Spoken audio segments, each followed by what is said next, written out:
Good morning! Katugnaw! Happy 5th anniversary to me! Today is the day, boy or girl. So, nahuman na natugbuhat ang tic-tac-toe board ug kwintas sa mga dogs. So, magpaburot na tag balloons for our DIY decoration. So, this is all worth 180 pesos only. Kaya ang cartolina, tag 5 pesos each. Ang balloons, 2 pesos each. Napulo lang kung ipalit. Ang mga stick, 2 pesos each lang po. Napulo lang kung ipalit. Ang pump sa balloon is 50 pesos. Ang foil balloon na girl and boy, kaya 15 pesos each. Tapos, ang bantings, 45 pesos. And the rest, nananasa po ang kaba ng mga bond paper, osna paper, scotch tape, glue, etc. Tapos dili gid ni pwede mawala akong mga indoor plants no. I-flex gid na ko anyway kinanagan na ba na akong snake plant ug photo. Ready na mo ang gamay nga handa. Thank you kay Ulam on the Go sa mga lamiang pagkaon.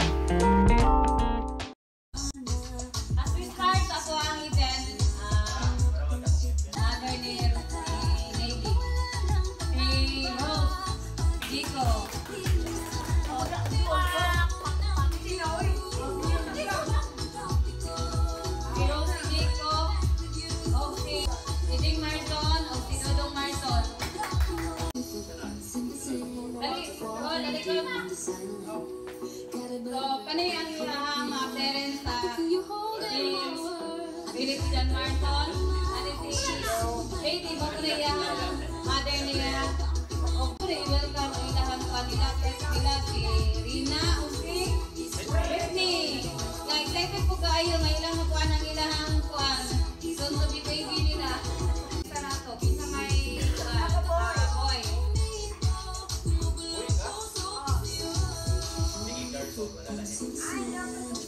Boy, gani boy.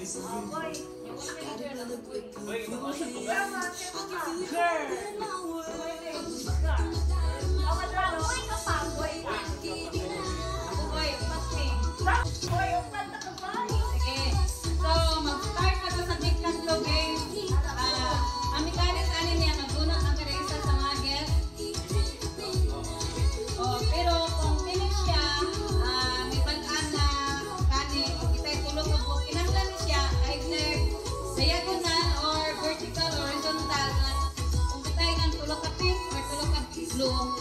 meaning, ato anang na-reveal ang unsa ang ilahang gender sa ilahang anak.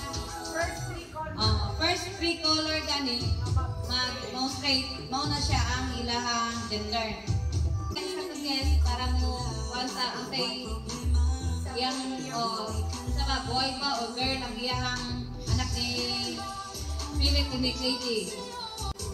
So, isa ito na magpa, si Lady. Okay, bunot na lang daw. Lolo Dudong. Lolo Dudong ang una mong bunot.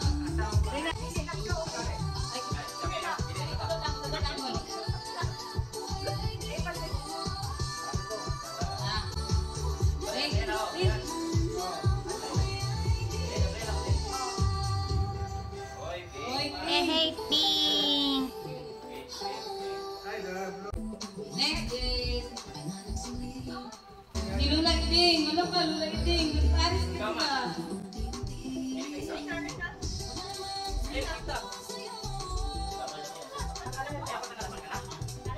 Pink again.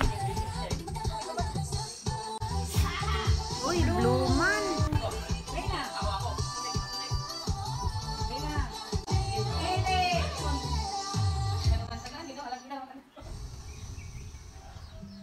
No!